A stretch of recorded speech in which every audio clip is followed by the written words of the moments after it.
What's up guys, welcome to the channel. As you can see, I have my YT Jeffsy Core 229 here, and I've had it for a little bit, so I'm gonna give you guys my full review on it, tell you how it rides, what I like, what I don't like, and yeah, let's get into it. So quick disclaimer, I am not sponsored nor endorsed by YT in any shape, way, or form, so this review is my 100% full opinion on this bike. I bought it with my own money. So if you're not familiar with the YT brand, they're a direct consumer company, so that means that the spec for the bikes and the value is really great for the price that you pay for them. But in saying that, since they're direct consumer, they only have a limited amount of bikes, so they are very hard to come by. A lot of the time they're out of stock, and I got very lucky jumping on the website right when they were in stock, so I threw it in the cart and ordered it right away. So let's talk about some of the specs of the bike. So as you can see, I have the Black Magic colorway. It comes with a Fox 36 performance fork, a Fox DPX2 performance in the rear. It has a SRAM NX drivetrain. It's also got the Descendant cranks, a 32 tooth chainring. It's got SRAM G2R 4-piston brakes, DT Swiss hubs, and a Minion DHR front and rear. As I said, this bike is a 29er, and I am 6'1", so I went with the size XL, and it fits perfectly.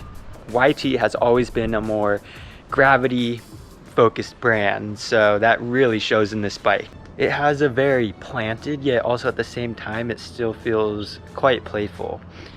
You can still hit those side hits off the side of the trail and have some fun, yet also throw it down big chunky sections as you would an enduro bike. This bike climbs way better than any other bike I've owned. To compare it, I had a Kona Process before this, and that bike did not climb at all compared to this bike.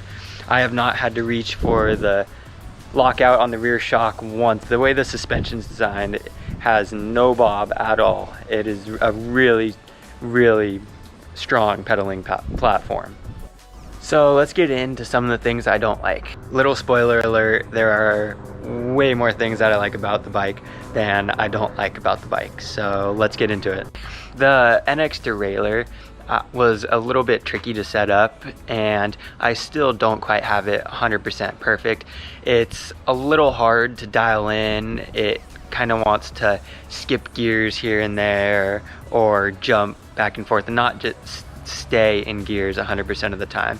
So that is one issue I'm dealing with. Also, my first ride I had the flip chip in the low position. I ended up getting a ton of pedal strikes, and that was really frustrating. So I went and flipped the flip chip into the high position just so that it would raise the bottom bracket by about 10 millimeters, and that really helped with pedal strikes, but it did have me feeling a little bit more on top of the bike, which I didn't like. So I went and put it back in the low position. I was more aware of where I took my pedal strokes and was more cautious just so I wouldn't get as many pedal strikes, since it descends a lot better in the low position of the flip chip than in the high position. Another thing I don't like about the bike is the dropper post lever. The lever, as you can see here, does have a little bit of play in it and doesn't have the most premium feeling. So now that I'm done with some of the things I don't like about the bike, let's get into some of the things that I really do like. The suspension on this bike at $2,800 is absolutely absurd. You will not see this suspension on any other bike in this price range. I know it's not the highest end suspension, but it does the job really quite well, and I have no complaints on it. Setting up the suspension, I just went to Fox's website and set it up per their suggestions, and so far it's feeling great. Another thing I really like about this bike are the brakes. I know they're the kind of more trail oriented version of the SRAM brakes. They're the G2s, but they are 4-piston and they do have an adjustable reach. And so far, I am really loving them. They stop very well. And I also have tried the more expensive RSC G2s and some codes, and I have no complaints about these brakes on this bike at all. Another thing I really like about this bike are the tires. These tires have insane grip. I know the DHR has quite a cult following, and I can really see why. These tires have been extremely good, especially down here in Southern California with super loose over hard packed trails, and a lot of the time we don't get rain, so the trails get pretty dried out, and these tires have been insanely good on that type of terrain. So my final thoughts on this bike. I think this bike is a great all-rounder if you want one bike to rule them all. If you want to have a one bike quiver, this is the one to get. I know they can really be hard to come by, YT being direct consumer. They're out of stock 99% of the time, and if you get lucky, and they're in stock when you check their website, I would really recommend getting one.